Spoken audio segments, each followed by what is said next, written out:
Welcome. Are you having trouble viewing videos in Gmail?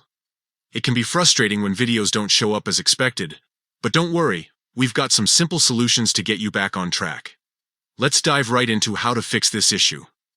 First, try the classic quick fix. Close the Gmail app and reopen it.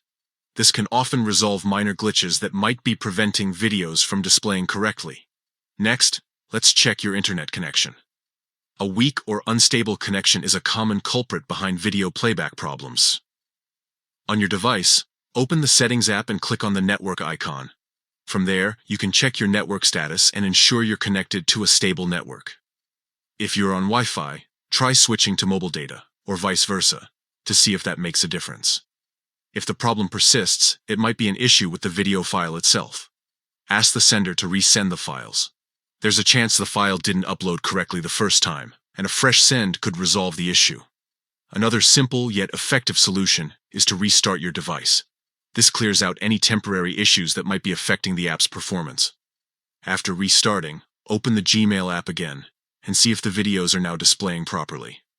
If none of those steps worked, let's try clearing the app's cache. This can help remove any corrupted data that might be interfering with video playback. Here's how to do it. From your device settings, find the Gmail settings. Click on Clear Data, and then choose Clear Cache. Confirm the step, and this should refresh the app's data. By following these steps, you should be able to fix most issues causing videos not to show in Gmail. If you're still encountering problems after trying these solutions, consider reaching out to Gmail support for further assistance. They can provide more specific troubleshooting steps tailored to your situation. Thanks for watching, and we hope these tips help you get your Gmail videos working again.